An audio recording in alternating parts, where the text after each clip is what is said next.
You're listening to the Joshtrainsme podcast. Okay, man. Thanks for jumping on. Let's jump into this, man. You're a man of a ton of knowledge. I've been looking up to you for quite a while in the training realm. You're another coach. You're an expert in this field. I appreciate that, man. Appreciate it. Yeah, you're welcome. So this is going to be a really good podcast for people. So I want to actually just explain quickly.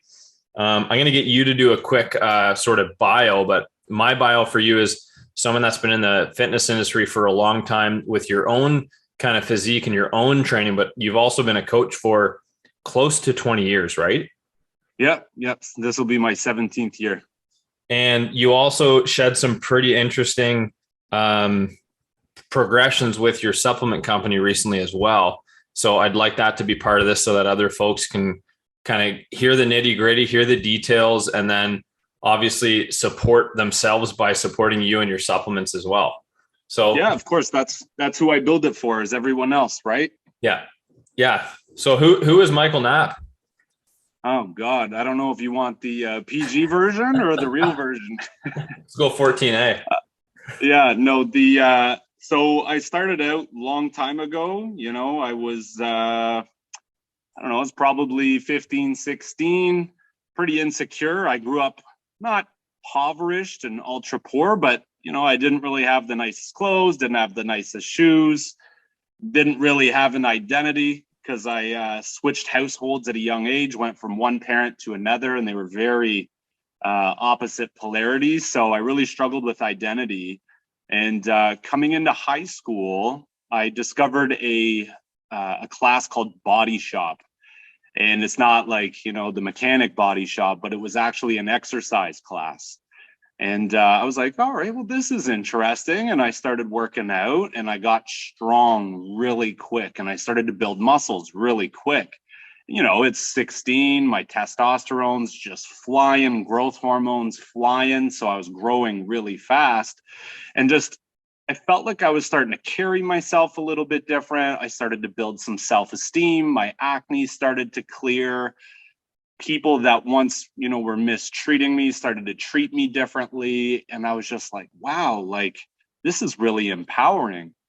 And it became so addictive, the euphoria of that sensation. So it went all the way into grade 12. And then after grade 12, I became certified, worked for a couple different gyms. The second gym wanted to hire me as a manager at age 19, which didn't kind of go over so well with the staff that were, 35-year-old trainers, 40-year-old trainers. So little bit of, a power struggle there. But yeah, I kept climbing the ladders at each different facility I worked for.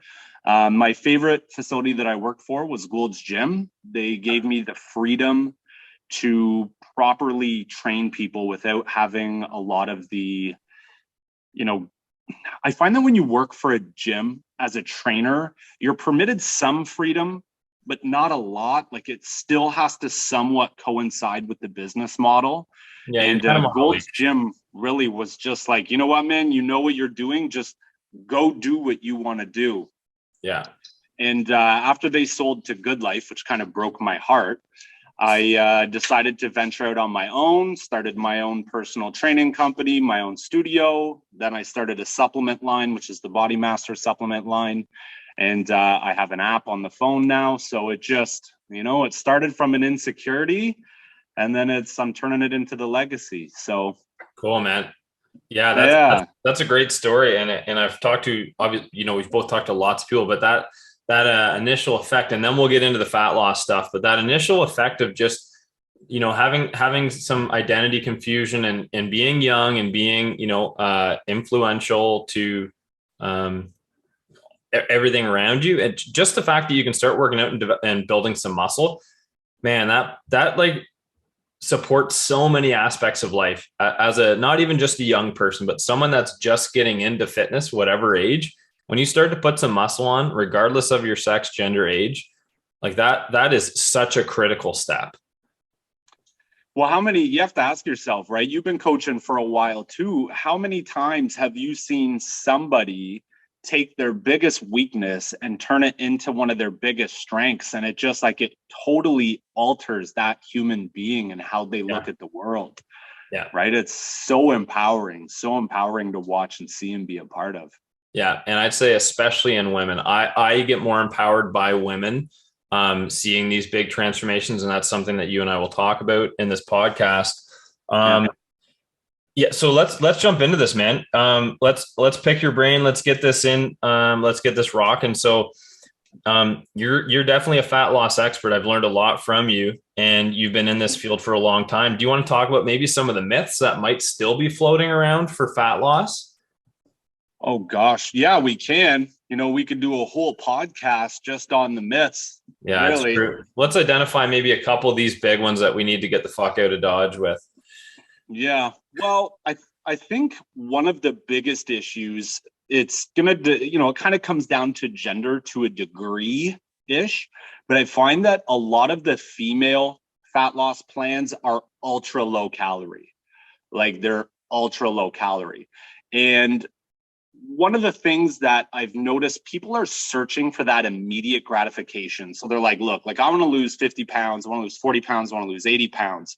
That first week, bam, they see like 6 pounds, and all of a sudden they think that this program is gangbusters. It's like the best program ever. I lost 6 pounds this week. Yeah. But then it's like 3 pounds the next week, and then it's 1 pound, and then it's no pounds, and then they start to gain weight.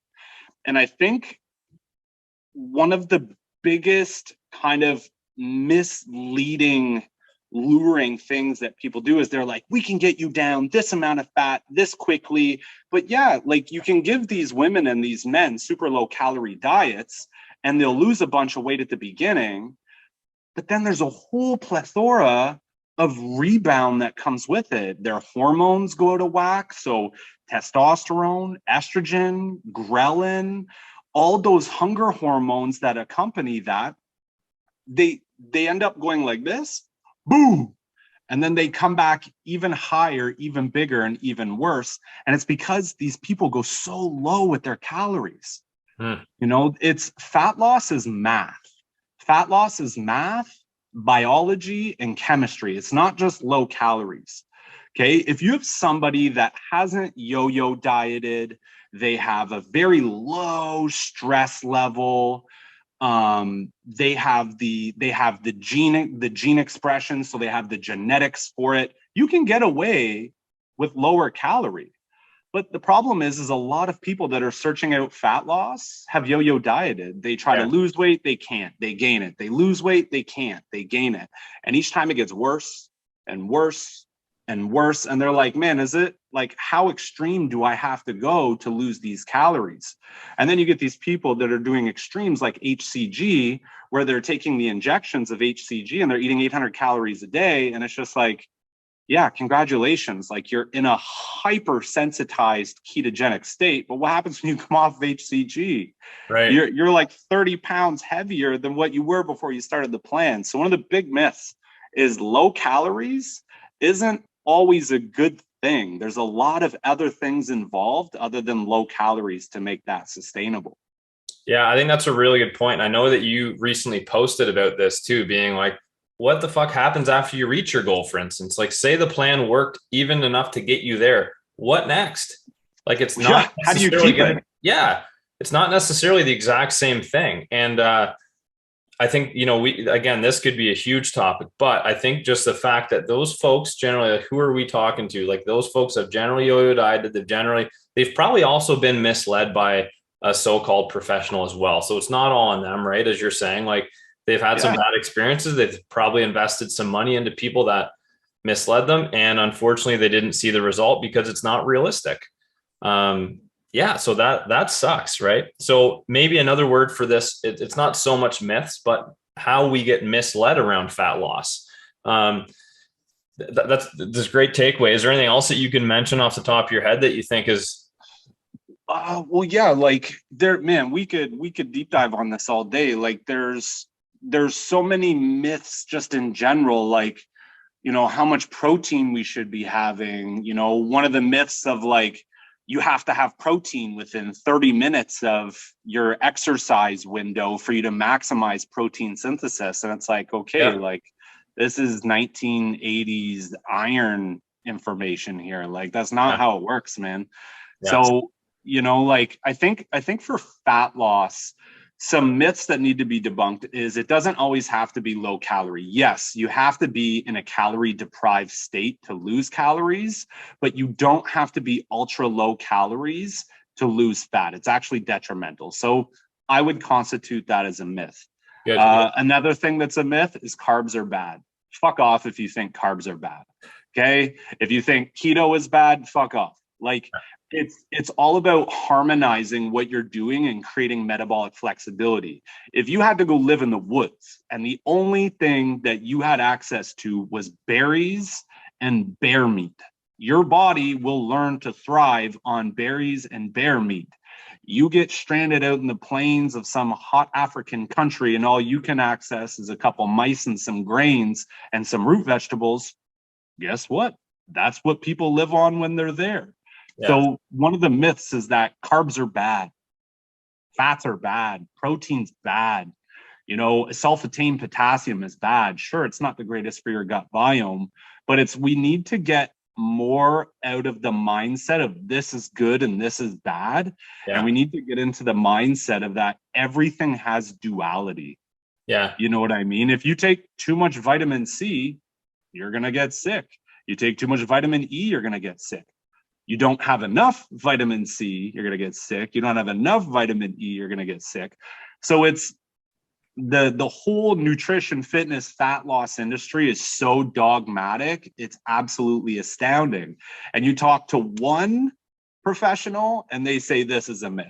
And then you have another professional, like you got a vegan over here saying that you can be perfectly healthy doing nose to tail. They're like, no, nose to tail is a myth. That is not true. And then you get the exact same thing on the other side, right? So, you know, there's myths everywhere. I think it's prudent and appropriate and responsible that if you don't know how to navigate the chaotic waters of nutrition, fitness, biology, longevity, gut health, if you don't have a grasp on those things and you have any value for your life, then you need to have somebody that's going to be able to easily steer you through those waters and kind of let you know that this isn't that bad. Neither is this. This is what I would do if it was me. Right? Yeah. The simple sort of summary I'm getting from that, and I agree with it, is like things aren't black and white, but it's easily marketed to say like, the blanket term of macronutrient, this is bad. Like there's general trends, like each decade there's a new carbohydrate or a new macronutrient that's fucking terrible for you. Like it's been carbs, it's been fat, there's been low carb diet, there's been low fat diet. I don't know if there's been a low protein diet, but there's certainly a lot of angles and a lot of content around protein being, terrible for your organs, and that bodybuilders are going to have terrible livers because of the protein consumption. I agree. We could go for a while on this. So I'm going to let you lead a little bit here, because I wanted to go through some things that just to help people get sort of steered. I want people to listen to this and be like, you know what, it's not so bad. I can kind of get some of these myths debunked as we're talking about already. Let's go over some time wasters and or money wasters. So what are some things that you think people are doing in terms of fat loss that is a really inefficient use of their time? I would say a grotesque amount of cardio. When you see these bodybuilders prepping for their shows, doing, 2-3 hours of cardio, I might catch a dumbbell in my back for saying it, but I think one of the worst things that these people are doing in terms of time wasting is steady state cardio for extended periods of time. Now, let's not misconstrue, getting 10,000 steps in a day versus just plugging away on a treadmill for 2 and 3 hours, or plugging away on a bike for 2 and 3 hours, because realistically, your return on investment is going to be shit.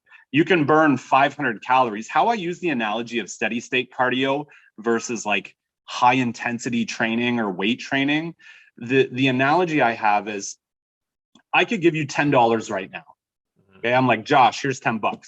That's your steady state cardio. That's it. That's all you get.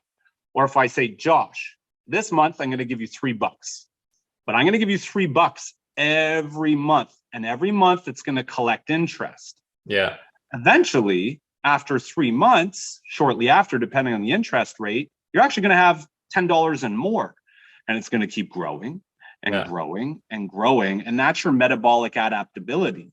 That's your body's ability to utilize fuel, increasing your metabolism, increasing the demand for energy through your muscles. Your heart's going to become more muscular. So one of the things I find is a squandering of time is that long, steady state cardio.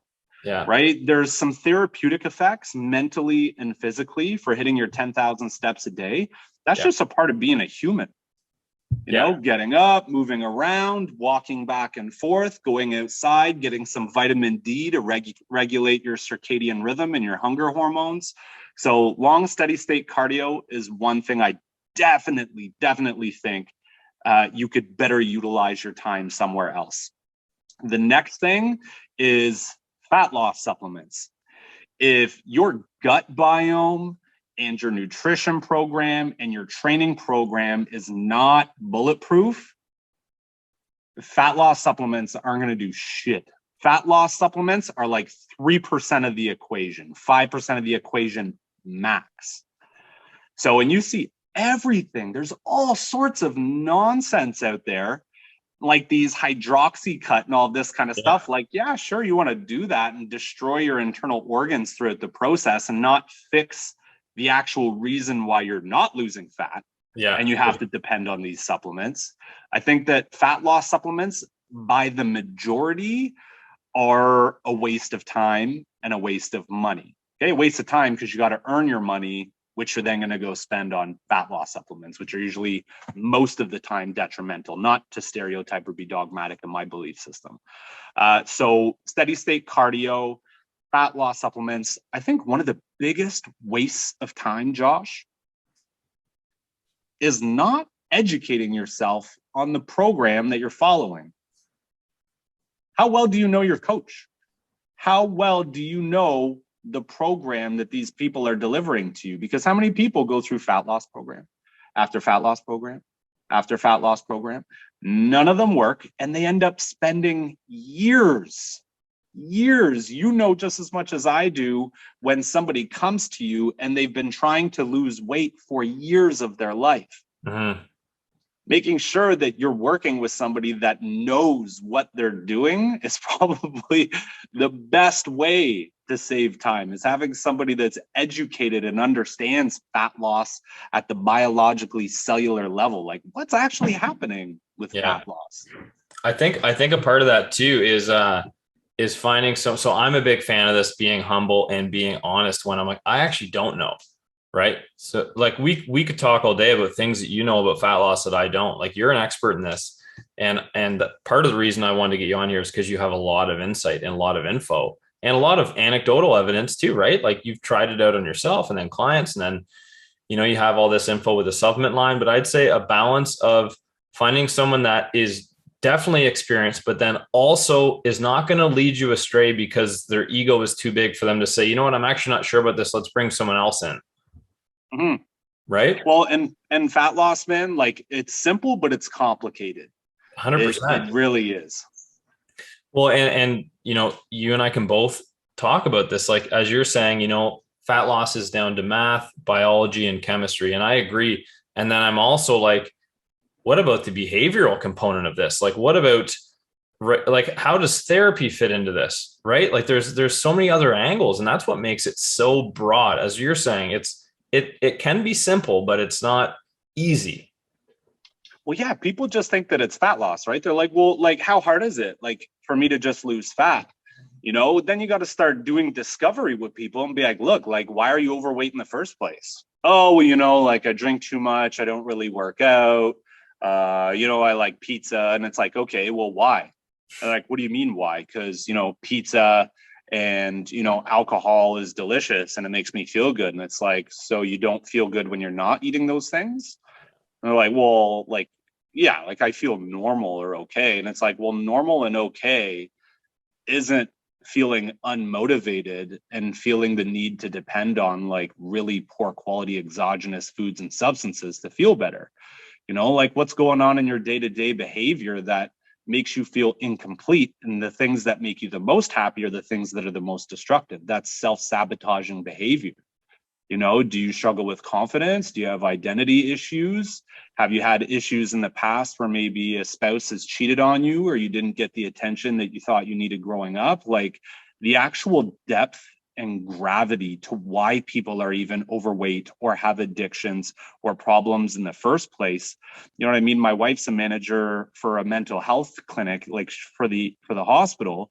And it's just why people do what they do is, you know what I mean? Trainers have to be therapists. We have to be nutritionists. We have to be educated in physiology, corrective behavior. Like it's not as easy as what a lot of people think. And, I'd probably say, Josh, 1 out of every 10 clients I get is just cakewalk. Here's your calories, here's your meal plan, follow the plan. You do it, you will succeed. They do it, they succeed.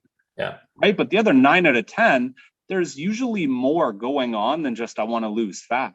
Yeah. You could call it baggage too, or you could call it, past difficulties with other people they've hired, or just more complex issues, right? Yeah. Well, a lot of them are emotional, right? Like if I say, why do you exercise every day? It'll probably elicit some sort of emotional trigger. It makes you feel good. So if you ask somebody, like, a lot of the clients that I work with that are female, they love their chips. And I'm like, how do you feel when you eat chips? They're like, I feel good. Like the crunch and the salt, and it just makes me feel euphoric and good. And it's like, that's one of those triggers where we got to jump down that rabbit hole and really find out like why. And that's if the client has that level of self-awareness. Yeah, that capacity, like, right? Another fucking full spectrum of like, I want to get deep, but are you willing to get deep as well? Do you have the capacity? Can you access that? Like, yeah, you're right. It's a really big role. I'd say one of the things that I would be mindful of if as a a new potential client entering the world of potentially hiring someone is, I think it's look for experience. Especially in now, I've taken marketing courses and I realize that you could be an absolute garbage newbie trainer and look extremely fucking professional and make it look like you have a ton of clients and make it look like you have a lot of testimonials, but you may not have the actual experience yet. So that's those are tough waters to navigate, because I don't actually really know how you would even understand the credibility or sort through that, sift through it. But that's this is the thing. This is the thing, right? Is that people are willing to scour for hours over a mortgage broker. What is going to be the best mortgage broker that I can get? What is going to be the best possible vehicle I can get? People spend months and months trying to decide, is this vehicle going to be good for my children? Is it going to be safe?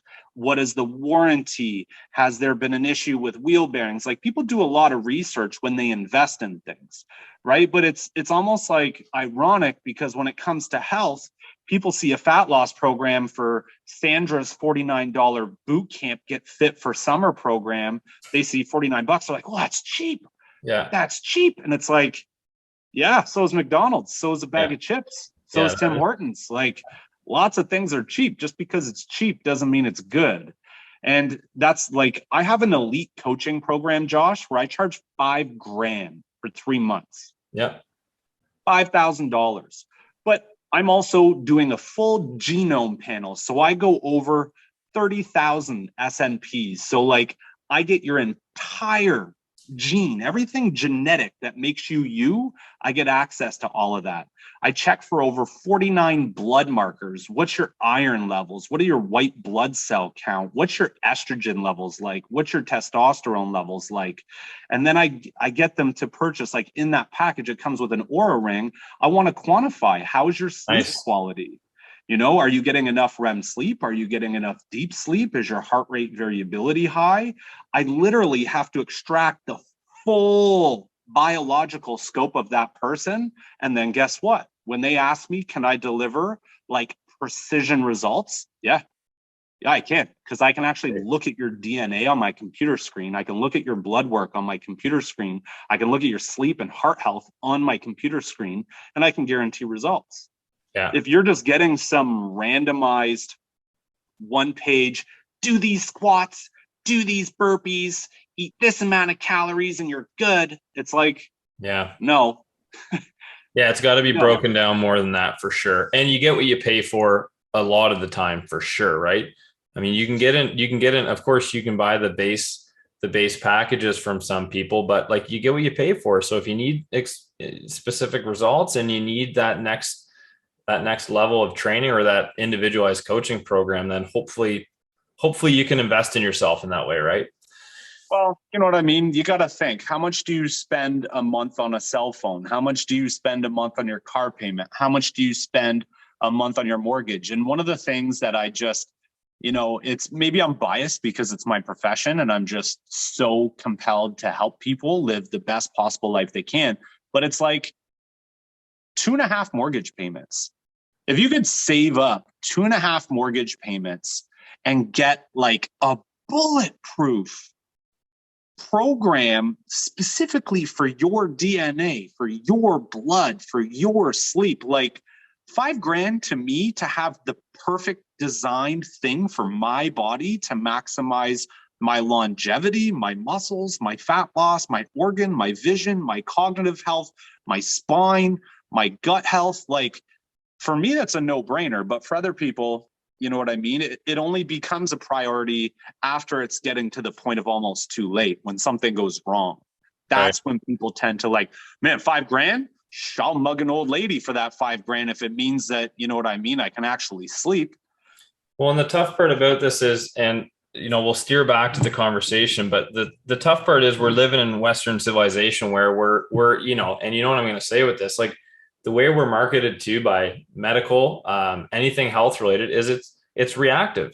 So of course it's going to be to the point where I'm like, I'm fucked. I need help. It's like, damn it. There were 150 warning signs leading up to this, right? Now you're really screwed. Now you got to pay for it. And the thing is, like, a lot of folks still aren't willing to make the changes or do the work or improve that. They want the medical sort of slap or the pill or the quick fix or the surgery or the whatever it is, right? Yeah. It's tough, so man. that's one of the things is I released a new product. It's a digital product. It's called the Year of the Alpha. And so I market to people that want to lose fat. I straight up market to people that want to lose fat because I can guarantee fat loss with my program. And it's every month they get a new program with new information, new foods, new things to focus on.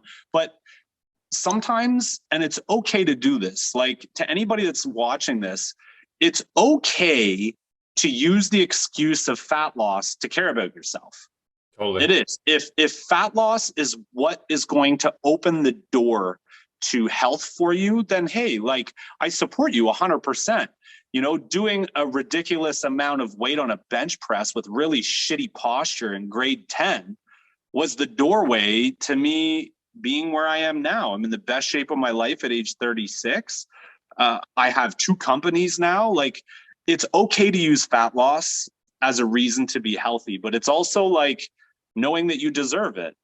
And there's nothing wrong with how anybody looks. But if you feel unhappy with how you look, if you don't like how you look naked, if you don't like how you jiggle when you run, or even if you can run, then use fat loss. Use fat loss if it's going to get you to a better place mentally and physically.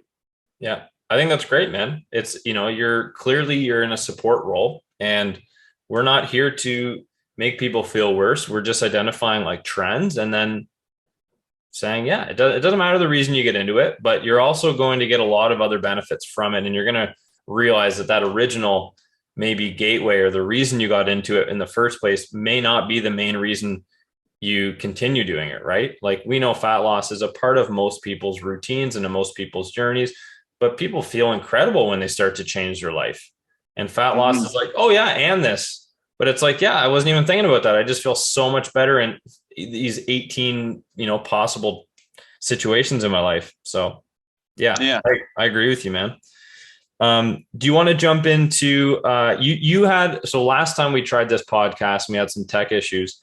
You were talking about this really efficient type of interval training. I think you had something down to like a 7 or an 11-minute workout that was super effective. Is that relevant? You want to talk about that? Sure. Yeah, we can. I mean, anything that's going to increase mitochondrial efficiency is going to improve fat loss. So I'll break that down real simple. Mitochondrial efficiency is essentially inside your cells, you have these little motors, and those motors suck up energy from the bloodstream. Could be fat, could be carbohydrates. And these mitochondria, they burn up that fuel in your blood and turn it into a usable energy called ATP. So what happens is that I'll explain the program in just a second of what I use and what I have some of my clients use is when you go from 0 to 100, you have to remember these little mitochondria are like, oh my God, like we were literally just sitting and now we're in an all-out sprint. Like this is crazy. Like even today, what I do is I get my wife, I'll just be sitting there on my assault bike, nice and slow. I'll have my eyes closed, and out of the blue, I get her to scream at me and just, ah! And then I have to go as hard as I can for 20 seconds. I'll explain the reasoning behind it. Yeah. But when you, it's funny to watch. Yeah. I get my 13-year-old to do it, but it's just not as near intimidating. Yeah. So what happens is you go from 0 to 100, your heart and your energy system, literally, it's like taking your car from 0 and just going to 100. Now, do you want to do that really poorly? Do you want to be in one of those old beater cars that are like, then you slowly get up there? No, you want to be like the Ferrari that's just like, woo, and then you're at 100. So the mechanisms responsible for that, these little mitochondria, you want them to just rip that energy out of the bloodstream and break it down into ATP as fast as possible so you can then use it. That's one of the reasons that I do this protocol, which I'll explain in a second, because it improves mitochondrial efficiency. How fast can those little motors that give you energy, how quickly and how efficiently can they respond? Because you can go from 0 to 100, but if it's not being done efficiently, it's not going to matter. Okay, so where this stems back to is just, it's our lineage. You know what I mean? Back to our primitive state. We weren't always on the top of the food chain. We weren't. There was always bigger, badder, better animals than what we were. And I actually kind of indirectly heisted the protocol. There's a company out there that has a bike that does this for you. And there's an ambient component to it. So you'll be on this bike and it'll have you tropsing through the jungle, you know, the leaves cracking underneath your feet and you're going along. And then all of a sudden a jaguar or some sort of panther or lion, you'll hear it in your back, like in the background, and you have to pedal as fast as you can. And what's cool about this bike is that the faster you pedal, the farther away the animal gets. But if you slow down, then that animal component actually comes back as if you're primitively, like if you're being chased by this animal that's going to eat you. And it plays on that innate, just biological breeding in us where, yeah, if like an animal's hunting you, you're going to be going as fast as you can. So it's actually wild the way that this company did it, but I made it usable for everybody. And what I do is I go on a bike or I go on the treadmill and literally I'll just go with my eyes closed and then randomly I'll go as hard as I can. And they've shown, I think through like 6 or 7 PubMed studies and a couple different other studies, that is what determines true heart health, is how quickly can you go from 0 to 100 and then back down. Yeah. Right. That's one of the big markers on how healthy your heart is. Because sure, I could come over and take any one of your viewers, you know, bust into their house and chase them out of there. But it's just like, when it's all said and done, like, can you calm down right away? Yeah. That's what's going to be one of the biggest determinings of your heart health. And by extension, like, how well is your energy system working to get you going there? So yeah, like exactly, I'll give you the exact plan what I do. So anywhere between 1 and 4 minutes, I'll just go at a nice leisurely pace. And then just randomly, if my wife's not screaming at me, my 13-year-old is, or I'll just automatically do it myself. Go as hard as you possibly can on an assault bike, pedal bike, row machine, treadmill, and I'll just go as fast as I can for 20 seconds. And then I'll just slow right down, like a snail's pace. And then Dr. Andrew Huberman out of Stanford University has discovered one of the most efficacious ways to get the sympathetic nervous system dialed down in a quick hurry is to do a double inhale through your nose. So yeah, mouth exhale. So after I do my 20 seconds, I do the double nasal inhale, exhale through the mouth. And then once I start to feel calm again, I'll either go right again or I'll wait a little bit and go again. I do that twice. And so those studies have shown that you only need to do 2 of those 20-second intervals to capitalize for your cardiovascular health in an entire week. Really? Yeah. So, wow, that's huge. So, I mean, we're not talking about interval training. We're getting a lot more specific than that. Yeah. So how often do you do it for yourself then? Well, this is my livelihood, right? Like I just love it. So anywhere between 2 and 3 days a week. So Tuesdays, I'll usually do it on the treadmill, and I have little personal goals. Sometimes I get my clients to challenge me to do things that I don't think I can. Yes. So right now, my goal is it's a 5-minute mile on the assault bike. No, sprinting. Yeah, that's really fast. Yeah. So my goal is to do a 5-minute mile, but in the back of my mind, I'm doing it with the emulation as if I'm being hunted by something, because realistically, a bear is not going to give up in 20 seconds. Yeah. You know what I mean? That bear is going to chase you until it wears out. So I like that primitive component of it. It's motivational and just kind of like resonates with me. So I'll do, yeah. So I'll do it on the treadmill on Tuesdays when the weather's nice. Like I still run in the snow. I just don't sprint in the snow because it's dangerous. And then Thursdays, I'll do it on the assault bike. And then if I have the heart, so if my HRV is high, if my recovery index is high, I'll do it on the row machine on a Saturday. But if my HRV is staggering a little bit because I train so hard throughout the week, I'll opt out on Saturday and just go for like a super long ass hike. Good call. That's great. Yeah, we start to get into like, what's most efficient versus like, yeah, but what do you also enjoy? And then it's not always going to be about that. So I think that's really cool. And that I'm super familiar with that physiological sigh breath pattern that Huberman was talking about. I've never utilized it in that immediate recovery stage. I've only ever done it like you and I talked about. You do it also at night sometimes when you're doing your gratitude, you sort of combine that. I've only done it in terms of fairly like normal kind of day to day when I feel more emotionally stimulated with my nervous system. I'll throw that in. But there's other breath work that I use during that peak. So after that 20-second peak, like how quick can I recover? There's a breath system called like the gear breathing that is popularized by Brian McKenzie that I've sort of played with and modified a little bit. And that's like I'll explain that quick, and then we'll jump back to what you're saying about getting into nutrient efficiency. This reverse gear breathing, and by the way, like Brian McKenzie and Huberman are basically buddies. So I'm wondering at some point if that physiological sigh is now more efficacious, or if they both work well, or I'm going to dig into that a little bit more. Well, everything has its role, right? 100%. And it might just be, another tool in the tool belt. What this gear breathing is essentially when you're at a max interval like that, you have 5 gears, just like gears in a car. And how I explain it to clients is if you were to breathe, or say you were in gear 1 in a car and someone said like, okay, floor it. You're like, I can't. I'm in a really low gear, but I'm going to be really efficient with fuel. So they understand that. It's like, yeah, if I'm going to drive slow in a standard, I'm going to put it in first gear.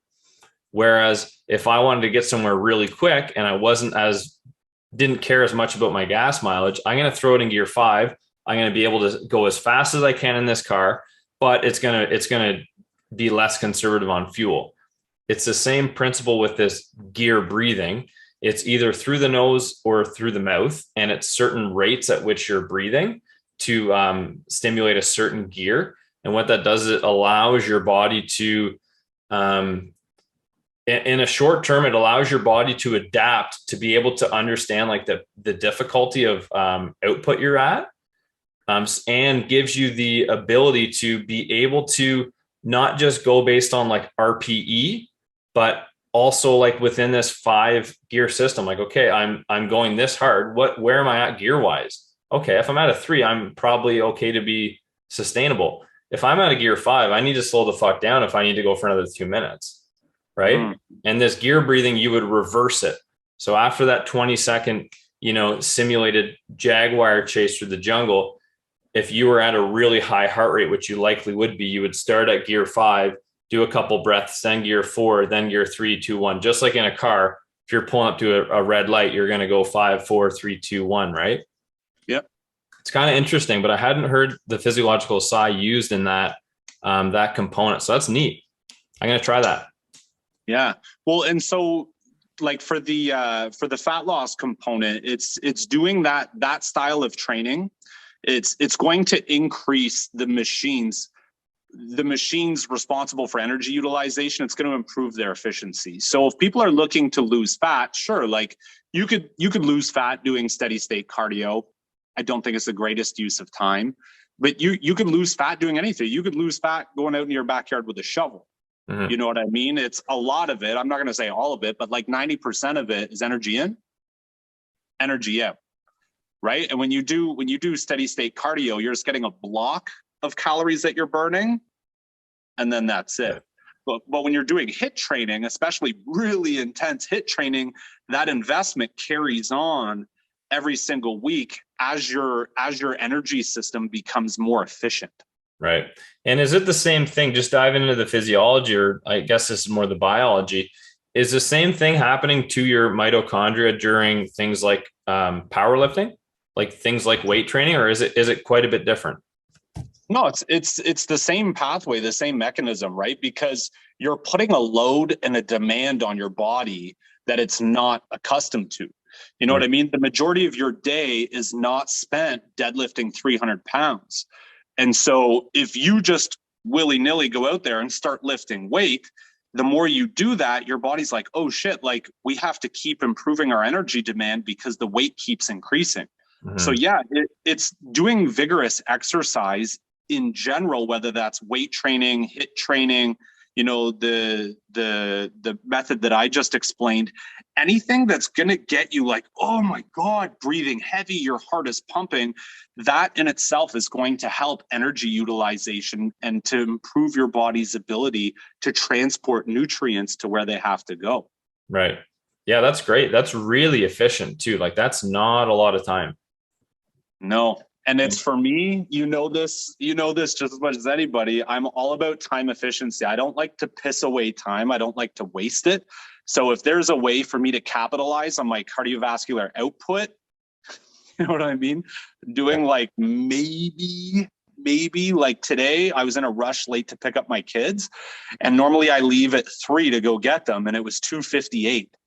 And I was like, shit, like, nah, I'm going to go do it. So I went downstairs. I sat on the bike for like 5 seconds and I just went ham for 20 seconds. I took about a minute off, just tried to get my central nervous system down, just bring the heart rate down, bring everything down super quick. Like there's even this method that you take your 4 fingers and you push deeply on your sternum and it'll also help. But so it was like 1 or 2 minutes. And then I just went and did the other 20 seconds. So it's like you can get, and I can show you the data on my phone through the app I used, that the output that happened in under 3.5 minutes, like was just phenomenal. Phenomenal. It took me over like 25 minutes to get my heart rate back down there, but my heart's pumping. Everything is still going. It's still going. It's still going. Right. And to your analogy about, the $10 at the beginning or the $3 every month, that's what you're talking about. It's efficient, right? You're walking out of the workout and your heart and your body is still like, fuck, man, we're still in this workout. I'm still recovering. Right. So yeah, to your point, that's the effectiveness. And that's sort of the bonus of interval training in general versus steady state cardio is those intervals. What's your heart doing?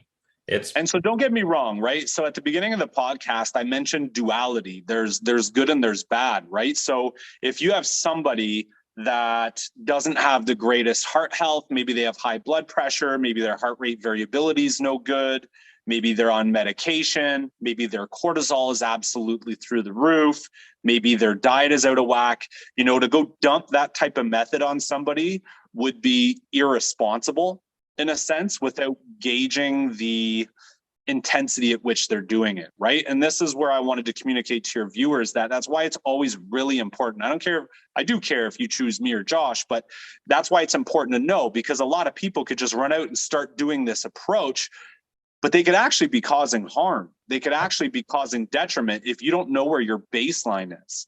These are the kind of things that you need to know. It's like using a tool responsibly. You wouldn't just let, your 14-year-old go out there and drive a car. They don't have the practice and they could likely injure themselves or other people, right?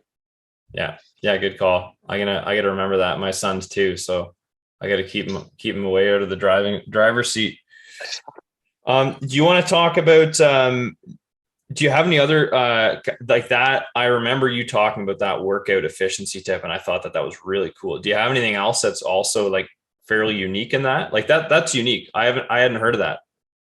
Yeah. So one of the ones that I use is I call it revival training. It's in the Year of My Alpha program, where I have people do a certain set of movements, stopping three reps before failure. So let's say, for instance, like February week 3, you're going to start your morning shortly after waking up, where you do 2 to 4 rounds of body weight squats, stopping about 3 reps before failure. And what that does is it's going to activate growth hormone. It's going to get your circulatory system mobilized. You're going to be in a fasted state, which means that your body's ability to mobilize fat stores and stored glycogen are going to be there. And just hormonally speaking, you don't have to do a lot. A lot of the times these people think that they have to go into the gym for 30, 40, 50. Man, when people are in the gym more than an hour, I'm just like, fuck, like, I wished I had that kind of freedom and time to just, go around in the gym for an hour and a half. But like I've got my workouts down to 20 minutes, and it's not that you need to do a lot to get strong. It's not that you need to do a lot to have endurance and stamina. It's learning to just manage your time. How are you doing these things? Are you training at the right time of the day for your body, or are you training at the wrong time of day for your body? If your goal is fat loss, train in the morning. If your goal is to build muscle, train in the afternoon, train closer towards the evening. And that's just to do with your circadian rhythm. It's to do when you get your pulses in cortisol, your pulses in hormones or your growth hormone. It's like fat loss, the best time to do it is in the morning. However, if you overproduce in cortisol, if you hold a lot of fluid, if you can flick your belly and you see water trickle halfway through your body, then you're holding excess fluid. You have to be careful at how intense you train in the morning, because in the morning, cortisol is the highest. It's actually why you wake up. You wake up because cortisol is waking you up. It's mobilizing energy throughout your body. You have to be careful if you're a stressed out person, if you have really shitty sleep, if you're not eating enough calories, those ultra low calorie diets, and you're trying to lose fat, training in the morning can actually be detrimental. It can cause muscle wasting. It can increase your cortisol. It can increase fat gain. So if you have decent stabilized hormones, you're sleeping well, you're eating well, and you want to lose fat, train first thing in the morning. You don't have to go super insanely heavy. Body weight squats, push-ups, burpees, planks, jumping jacks, mountain climbers, 2 to 4 sets. Stop 3 reps before failure. Wait an hour and a half after that. Hell, even fast till lunch if you really want to lose some fat. But don't eat right away. Let your body mobilize the fat stores. Keep your metabolism high, your blood flow high, the endorphins high in the morning. So train in the morning if you want to lose fat. Right? Some people can't. I think can't is a matter of perspective, because I wake up at 5:30 and I do what I got to do before my kids are even up out of bed. Yeah, that's fair. I mean, I guess it's what are you willing to give up? And some people may not pick the most efficient route. And that's also okay, right? If you're like, Sure it is. Yeah. I want to talk about it. So long as your foot is going in the right direction, that's what matters most. 100%. Let's talk about intermittent fasting. It's obviously an aid to weight loss. It's a question that I get asked from almost everyone. I'm sure you do too. Last time we talked about intermittent fasting, you taught me something, and it was about the difference between BCAAs and ECAAs, or EAAs, sorry. And it's something you sell as a supplement. But let's break it down. I want you to talk about this as if someone's saying, is intermittent fasting beneficial? What constitutes intermittent fasting? Because there's a lot of mixed information on that as well. And if people are going to go through the effort and energy to intermittent fast, we want them to do it effectively. Sure. Well, and everybody has a different approach to intermittent fasting that works for them. So let's talk about what intermittent fasting is. And it's just intermittent fasting is where you have periods of time without eating.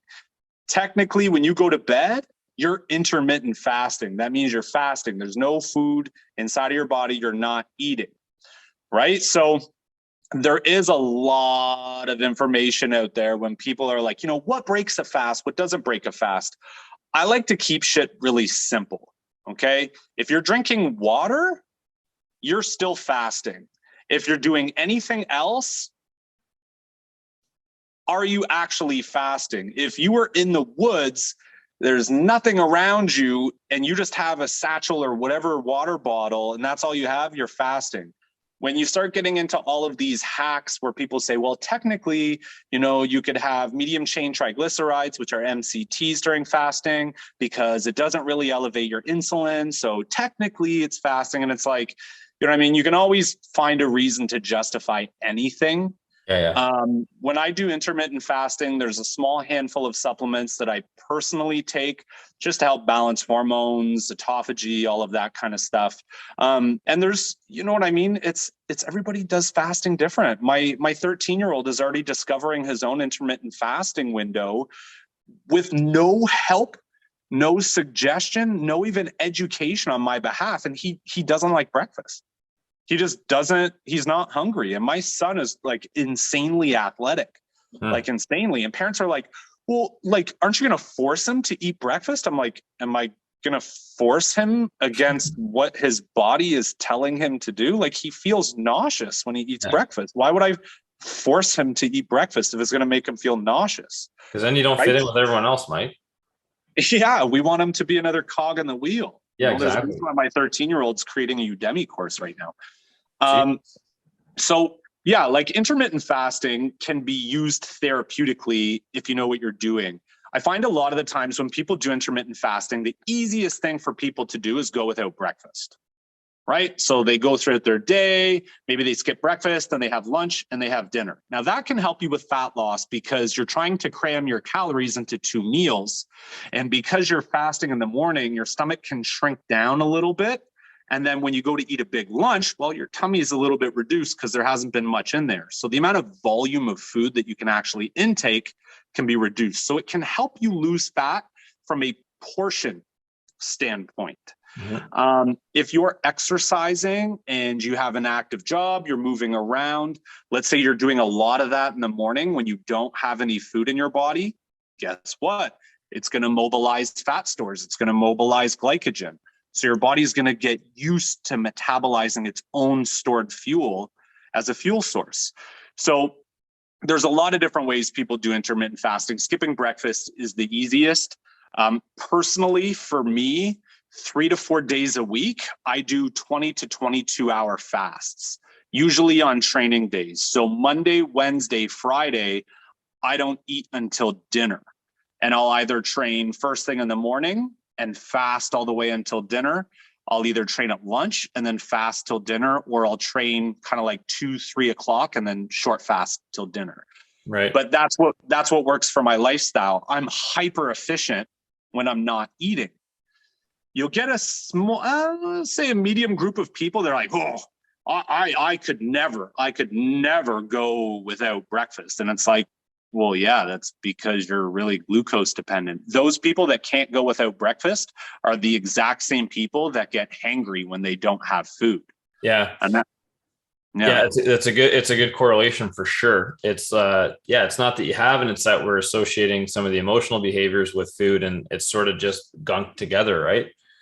Yeah. You were talking about EAAs versus BCAAs. So we're going to get the bodybuilding community listening to this and saying, I do my fasted cardio, and maybe we haven't convinced them not to do 2 hours of cardio in the morning, and that's maybe fine. But if they like it, they like it. exactly. But if they're having BCAAs and they're thinking that they're fasting. Well, yeah. So BCAAs have been shown to increase insulin. So this is where you can start to kind of get into the weeds a little bit. But it's just like, if you're trying to improve the efficiency of your body, look at it this way. Let's look at it this way, okay? For people that are just only focused on the size of their muscle, it doesn't matter. Go do whatever you're going to do to keep that amount of muscle on there. Like, technically, you don't even need the branched chain amino acids. Technically, you'd be fine with just taking leucine. Up to 5 grams, the data shows is safe. Taking 5 grams of leucine to prevent muscular catabolism. Now, you can depend on an exogenous amino acid like leucine for the protective nature of your body. So do you always want to be preserving your muscle? Because as you get older, your proteins, those proteins don't fold the same way. They don't behave the same way. They don't act the same way. And you can get old ass muscle. You can get old muscle that doesn't function properly. It's the same way that you can have parts on your car that get old and then they cause issues. They don't function the same way. So as somebody that prides myself, like, I'd like to think that I'm in really good shape, but I want my body to be as efficient as possible. So I train fasted. I don't take BCAAs. I don't take EAAs. I don't take leucine. Periodically, I might, like, if it's in the morning and I know I haven't eaten enough, I'll just do it for preventative measure, 90% of the time, Josh, I don't take anything. And so am I going to end up wasting through a little bit of muscle when I do my training, especially if it's intense? Yeah, I will. But guess what type of muscle my body's going to go after? The same thing that the lion is going to go after, or the cheetah is going to go after when it's out in the wild. It's going to go for the weak, slow, malnourished one, because it's easy. It's easy to go after. It's guaranteed, or at least it has a high probability of hunting the baby zebra because it's the slower, weaker version. It's the same thing. This term is called autophagy. It's when your body recycles the senescent cells, the shit that it does not need, that's causing chaos and anarchy in your body. That's why I do my training fasted, because my muscles might not be as big as some of these bodybuilder guys, but a lot of my protein is hyper efficient. Like the actual musculature in my body is hyper efficient, because my body can't afford to keep malfunctioning protein cells inside of my body. Much like my fat loss program, the Alpha program, I purposely build protocols in there where their body will actually get rid of senescent fat cells that are causing inflammation, fat cells that are miscommunicating. Because fat cells, out of all of the cells in your body, fat cells have the biggest megaphone. And when they're not functioning properly, they're the loudest. That's what draws all of the immune cells to come and help fix these fat cells, but it just doesn't happen. So EAAs and BCAAs, hey man, like, if you want to take those things, personally, I would rather a full spectrum EAA, because you don't get the same insulin spike that you do with BCAAs. And it's very minute. Like, I'm talking, we're getting into like the real hardcore stuff.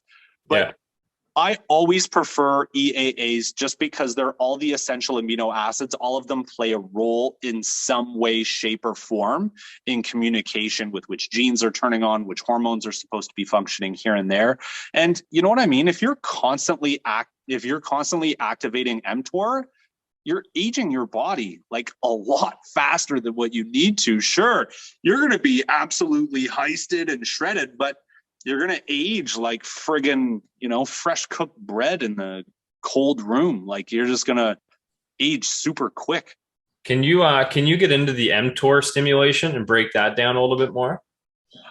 We can. I don't know if it's going to be super relevant for the viewers in terms of fat loss, but yeah. So we have kind of two mechanisms. We have autophagy and we have mTOR.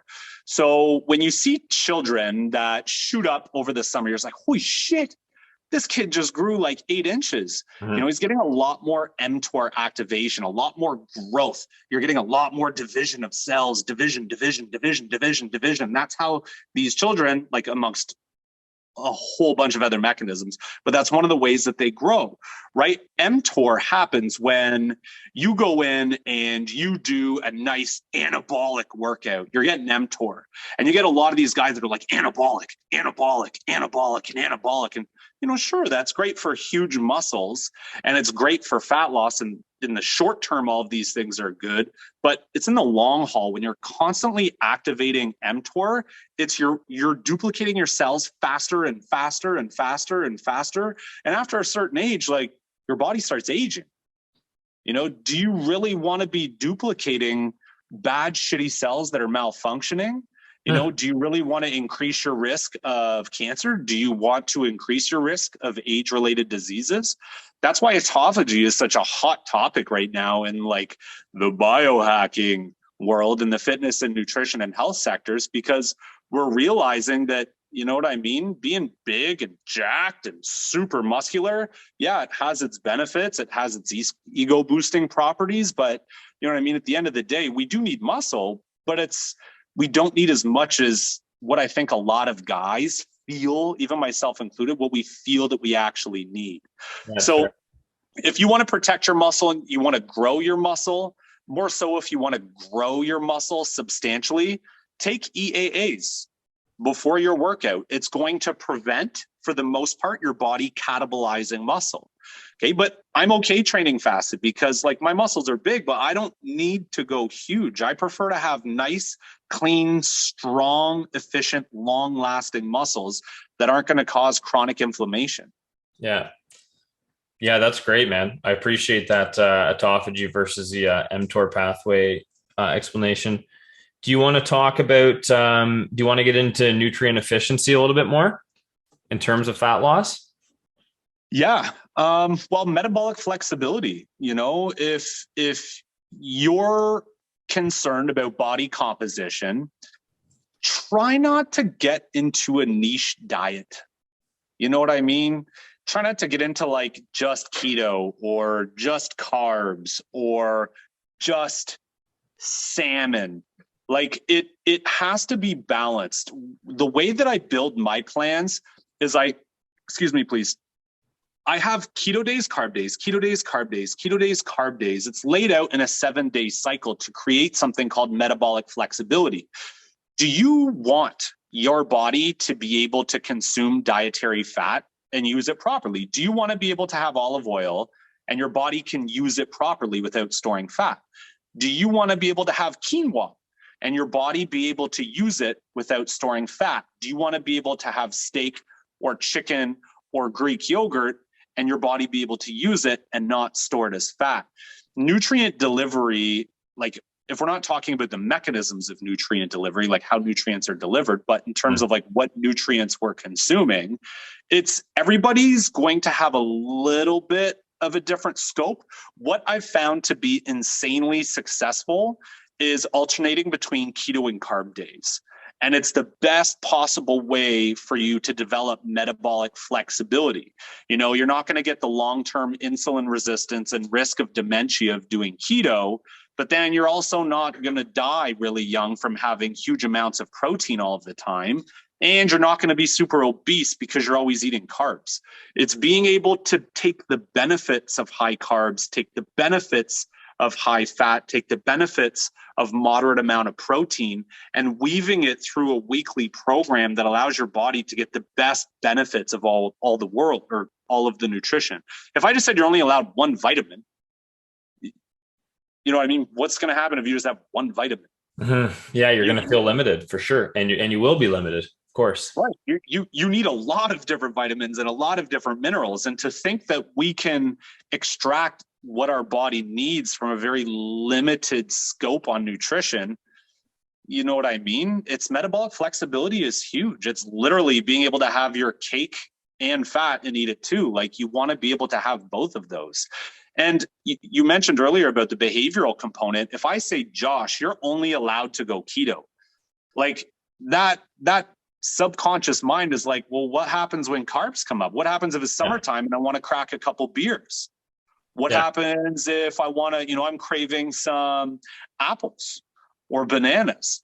You want apples, you want the skin on your apples to build up the akkermansia in your gut health, but you can't have that on keto, right?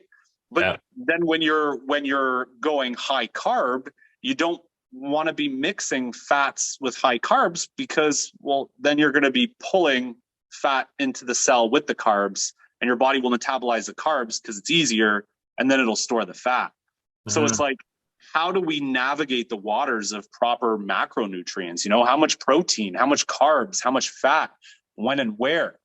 Personally, on my Mondays, Wednesdays, Fridays, and Sundays in my alpha plan, I have a certain ratio that's in there, but I have mostly protein and carbs. There's not a lot of fat. And then Tuesdays, Thursdays, Saturdays, they're keto days. And my clients frigging love it because they get the best of both worlds. It's like sometimes you crave fatty shit. Sometimes you crave a big juicy burger or a big steak, like a nice fat ribeye, or you're craving not nachos, but you're craving tacos or something like that. You know what I mean? Or fish, peanut butter, all those kind of things. It's days are designated for that. But then there's days for you to have your rice and your beans and your quinoa and your fruits. But how do you mechanistically weave that in a way that your body's going to be able to lose fat? Right. So that's the way that I have conducted my programs. I've seen a lot of friggin' success with it.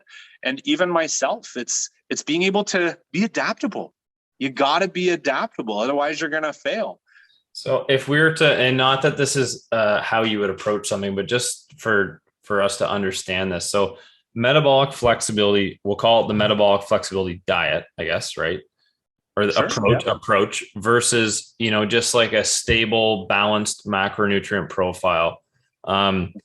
If we sort of set aside, the behaviors and the cravings and the whatever the emotional components that might sort of modify that and complicate it, is there still have you seen more fat loss success from the metabolic flexibility approach versus just like a balanced macronutrient?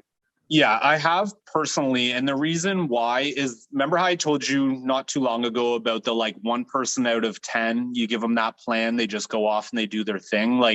There's very few people that are okay doing the exact same thing every single day. Yeah, that's fair. And there's even a caveat with that, right? Like if you do the same thing every single day, your body gets desensitized to it. If every day you do 5 push-ups, okay, are you really going to improve past those 5 push-ups? No, sure, you could go a little bit slower and stuff like that, but it's a short return. Yeah. And so sure, you could have the same macronutrient profile and constantly switch up your foods, if that's what's going to work for you. But there should be periods of time where your fat is higher. There should be periods of time where your carbs are higher. If your macronutrient ratio is 40% protein, 40% fat, 20% carbs, and then you're always eating your carbs at the end of the day, well, how are you sensitizing your pancreas to insulin in the morning? You know what I mean? Then your insulin is going to just progressively, your body's going to learn to keep your insulin lower in the morning. And it's good to have that adaptability for when you change, because if you always have the same system and the same protocol, how are you going to be prepared for unexpected variables? If you're always doing CrossFit and then you come over and you come train with me and I'm like, hey, just so you know, we're doing an entire session of isometrics. Yeah. You're not going to be conditioned for that. You're going to be ultra sore, and it's like, are you adaptable? Because that's what's going to determine if you're successful. If you have certain macronutrient protocols, what's going to happen to you if you go to a wedding? What's going to happen to you if you go over to your mother-in-law's, right? You could turn that around and flip it on me and say, okay, well, what can I have? Can I have carbs? It's a keto day that I'm going to my mom's, but she's having carbs. but you've created metabolic flexibility. Your body knows what to do if you're going to have a bunch of carbs.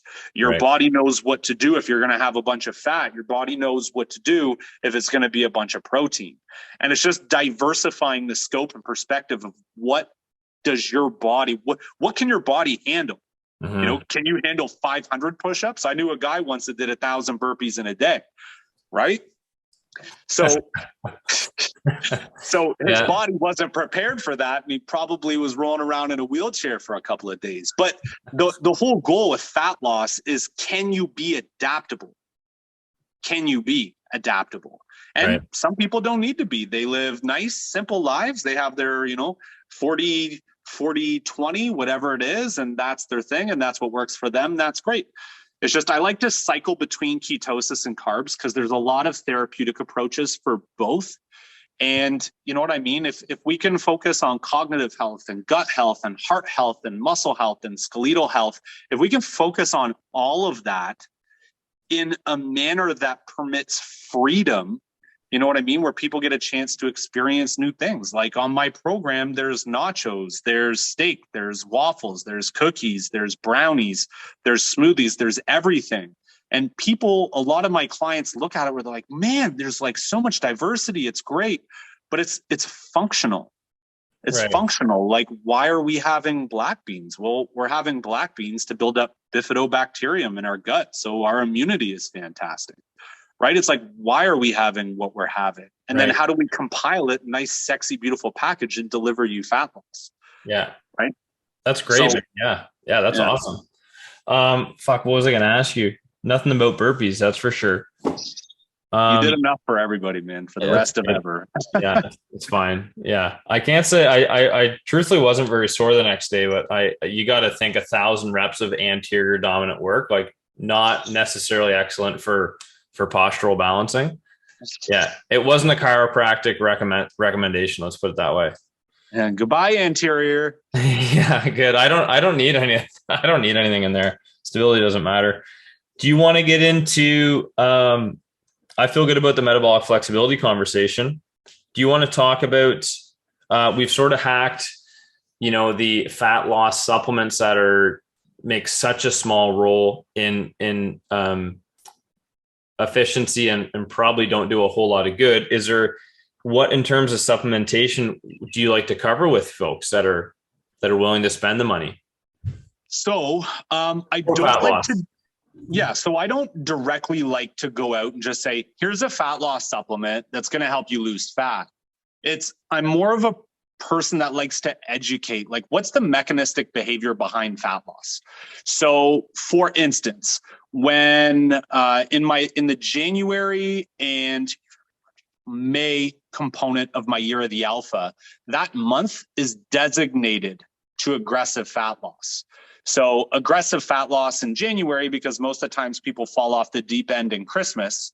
And then when we start to near summer, people are usually wanting to get into really good shape. So that's when I build those months designated for aggressive fat loss. We have an appropriate calorie range matched with appropriate exercises and appropriate foods. But when it comes to the supplement component, one of the supplements that I built is called Adapt. And it's a high dosage of ashwagandha. So you could go out and say, okay, well, like ashwagandha isn't a fat loss supplement. And I'm like, you're right. You're absolutely right. However, fat loss is disgustingly inflammatory, especially people that have had weight yo-yoing and yo-yo dieting. Their inflammatory response to fat loss is going to be hyper elevated. So these people, when they start doing aggressive fat loss, their goals are going to be diluted because of stress, because of elevated cortisol. You and I both know that when you go on a cut, one of the first things that go is your sleep quality, your mood, your energy, right? So when I built, it's called Adapt, and I get them to take it in the evening and in the morning. It helps their body utilize testosterone. I don't care if you're a female, you still need testosterone for many reasons, but it helps with fat loss. But it also helps buffer the stress response. And stress is inflammatory. Inflammation causes fat gain. So we could go out and take all the supplements in the world to help mobilize our fat stores, but if we're not combating the inflammatory response for this, then your weight loss is going to stall. Your weight is going to be one of those people where your weight is always bouncing all over the place. And thirdly, and most likely, when you're done your little fat loss protocol and you get back to reality, yeah, there it is. Yeah. up goes your weight, right? So how do we address the mechanistic behavior behind fat loss? And then how do we treat and combat that mechanistic behavior? So when I created Adapt, it's a high potency ashwagandha with bioprene. So it's like black pepper to increase the bioavailability, but it's to help offset the stress response for fat. Right. Right. Yeah, that's great. So, like I could go put every synthetic compound under the sun to help you mobilize fat. But if you're not treating why you're fat, why the fat is happening, and the response to that fat loss, it's not going to matter. Yeah, it's a shallow approach for sure. Yeah. And it's temporary. Like back to that investment line, it's like, it's the investment that you'll put $100 in, but you lose 140 by the time it's done. And it's not worth it, because every time that you lose more and more and more. And then before you know it, you're so far away from your fat loss goal that you just say, fuck it, and throw in the towel. And there's people that go for gastric bypass. There are people that go for lipo. And I just, man, like my heart breaks that people like that feel so defeated and that they have to resort to something like that. And what these people don't realize is genetically, like you can suck all those fat cells out of your body, but your body has a threshold for how many fat cells are in there, and it'll grow new ones. Yeah, your body keeps a score. I know it's a great book, but it's a great line too. Like you're not pulling nervous system or cellular information out when you're sucking fat out. So it's you can't cheat fat loss. Like you can't. You have to understand the mechanistic actions of fat loss to be able to lose fat properly and keep it off. Right. So in terms of that line probably bears repeating, Mike, if you want to say that again. I'm just going to let people just loop it over and we'll make a meme out of it. And so another one, right? So another one that isn't directly for fat loss, but my collagen supplement, I named it Rebuild. And the reason why I named it Rebuild is because if this is your fat cell and you're trying to shrink it, okay, that's the goal of fat loss. You're trying to shrink your fat cell. Well, there's an area around your fat cell and throughout your body called the extracellular matrix. It's kind of like the mortar around a brick. It's so the bricks just aren't all floating all over the place. It keeps it in a designated spot. Now, one of the issues is that, sure, when you're young, those fat cells shrink, no problem. The extracellular matrix kind of just goes with it, right? The mortar kind of comes with the shrinking brick. But when you do it, when those fat cells shrink and then they grow and then they shrink and then they grow, your body doesn't like that. It causes a lot of inflammation because the mortar, the structure, is getting stressed out. So to prevent that from happening, your body builds these actin fibers. So your fat cell has this little actin fiber anchoring to the extracellular matrix, is trying to shrink. It's trying to shrink, and it's actually pulling on the mortar. Now, your body can rebuild that extracellular matrix in that area, which is disgustingly expensive from an energy standpoint, or it can just fill the fat cell back up. Right. Easy breezy, beautiful cover girl. Okay. Just like that, the fat cell fills back up. So Rebuild, which is a collagen. It's a grass-fed, antibiotic, hormone-free collagen supplement, but I made sure that it was extra high in glycine, which is an amino acid that's responsible for connective tissue repair. Your extracellular matrix, glycine, connective tissue. So while you're losing fat, when your body is a little bit more saturated with glycine, that extracellular matrix is able to modify and come in with the fat cell. It's not as stressed. It's not anchoring on this super rock hard extracellular matrix that's been damaged due to yo-yo diet. So is this going to directly incinerate a bunch of fat?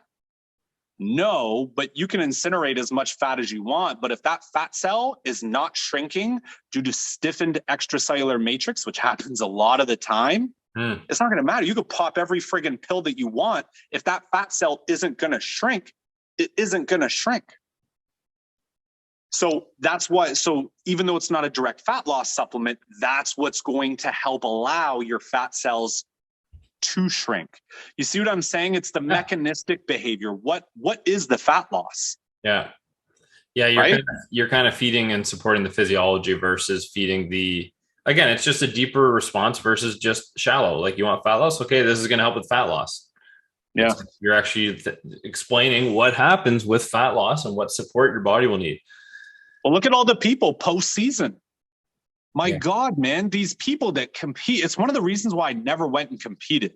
Yeah. It's one of the reasons, like, even the boxers, the UFC fighters, man, it's like the constant cutting and dropping. And every fucking time these people, it's like harder and harder and harder. And they have to go to such extremes to be able to make weight. And it's just eventually they're just like, man, I can't make it. Or they're so damn inflamed that it doesn't make it worthwhile anyways. Right. So it's like ending that cycle of abuse by what supplements, like food first, exercise first, sleep, food, exercise, those kind of things. But what kind of accents can we employ into your protocol that's actually really going to help you with fat loss? Well, guess what? You could try to lose as much fat as you want, but if your cortisol is through the roof, you are not going to lose the fat. You're going to lose a bunch of muscle. You're going to get skinny fat. You're going to be holding a bunch of water weight. You're going to feel weak. You're going to look shitty. So I built Adapt to manage the cortisol response that happens with aggressive fat loss. Yeah, that's great, man. That's really smart. And I appreciate your explanation around it, because it's very educational and it's completely different than mainstream supplement advice. Yeah. That's fucking awesome. I had a question about fat loss and menstrual cycle.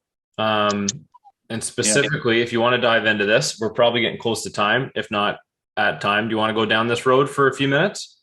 Sure, absolutely. So there's not a whole lot of trainers that talk about menstrual cycle. It's sort of like one of those topics that I know when I was beginning out as a trainer, I sort of just avoided, because I was like, I don't know if I need to learn about this. And then a couple of years ago, I was like, yeah, I really need to learn about this. Like, why the fuck am I not learning about this? I'm curious to see how maybe we stick to I don't know. I'd like to hear your approach with food, whether it's the metabolic flexibility diet, or just food in general, how you coach someone that's going through a menstrual cycle and how that might change how they eat, or what you recommend or prescribe they eat. Yeah, well, again, right, every female is going to have a different severity, a different gravity, and a different ebb and flow of their hormones.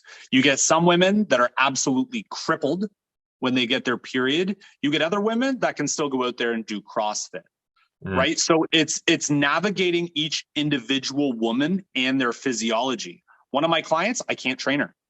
Her period is way too heavy. Her iron drops way too low. She has absolutely no energy whatsoever. She takes my alpha female supplement, which is a hormone support that I recommend for women about in between 7 to 10 days prior to when they get their period. It just acts as a buffer so that they're not going too out of whack.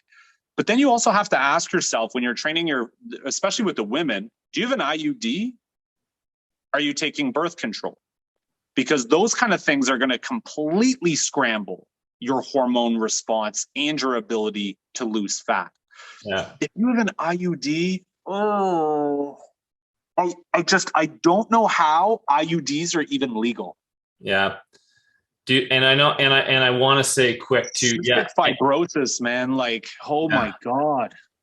I want to say, like, it's important for me to say, we're both two men talking about the cycle, but we're also educated to different degrees on this. And it's important that we talk about that. But I want to say, we're not claiming to understand women better than they understand themselves. It can be sticky, but you know what, Josh, you want to know why?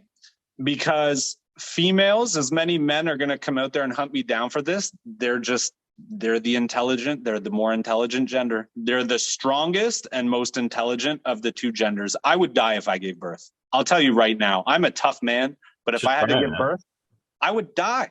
Dude, I believe I'd be like, I'm just going to die. Is that all right? Yeah. So no, men will not understand women. I do understand female physiology. Yeah. If I were to give you a couple points, because we are getting close to time, is depending on the flow, like it's different. If you're in my alpha program versus an actual coaching client, it's going to be different because I'm going to get to see lab values. I'm going to get to see blood work, et cetera, et cetera. If you have a heavy flow, I'm going to encourage a little bit more red meat during that week, primarily because it's going to be a little bit higher in iron and you're going to be losing a fair bit of blood if you have a heavy flow. To offset the buffer for the hormones, that week, I do not encourage metabolic flexibility. I encourage straight across the board, 40 carbs, 40 protein, 20 fat. And the reason why is it helps act as a buffer, as I said, for the hormones. What else can I throw in there?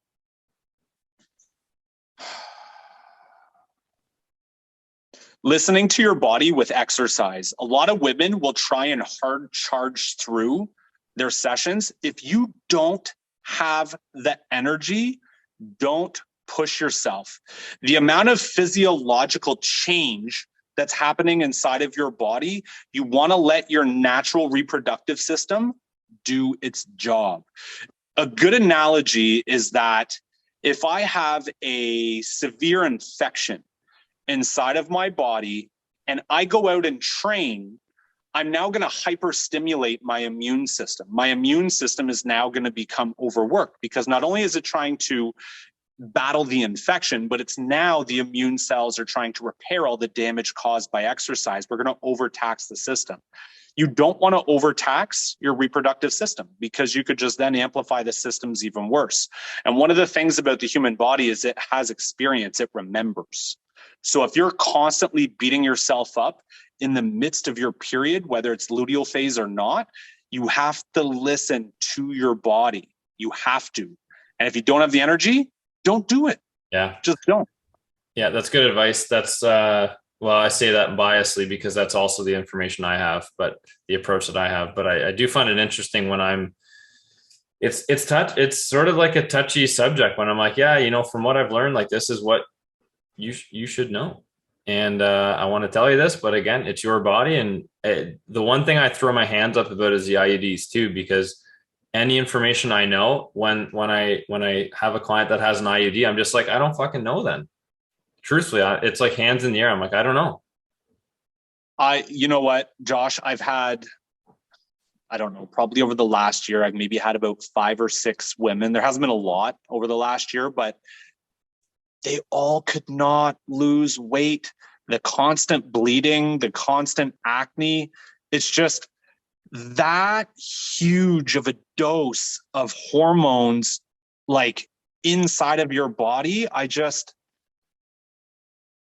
I can't justify it inside of my head. And there's a book out there. I forget what the doctor's name, forgive me, because my memory is usually really on par. I'm actually almost 35 minutes past my bedtime because I'm old like that. Fair, man. Fair. There's a book out there called Beyond the Pill. I forget what her name is, but I've purchased it for 3 of my clients. I've purchased the book and given it to them. Like, read that book front to back before you take birth control and before you take an IUD or put in an IUD. Now, look, I'm not going out there and saying that, having a baby irresponsibly is the thing to do. It's not my job to tell you what's right or wrong or where you should be in your life. It's just, this is a question for me on physiological health and well-being. Yeah. I'm in the business of making sure that I make people healthy. Like, I would treat you like I would treat my sister or treat my wife or treat my mother. That is how I treat my female clients. And it's just, man, I'm not here to persuade or blackmail, manipulate, or make feel guilty. It's just, you know what I mean?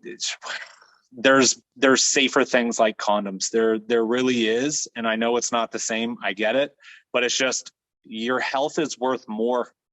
Yeah. It really is. And I'm very sensitive and delicate to the subject. I'm not trying to overstep any boundaries to the female viewers.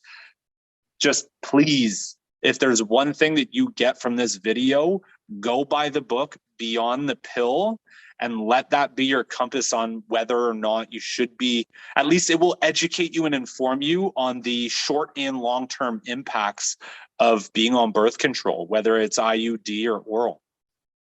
Dude, that's a great way to finish this podcast. Man, I learned a lot. I'm mind blown. I got a lot of research to do, and I'm going to be contacting you, and appreciate your time.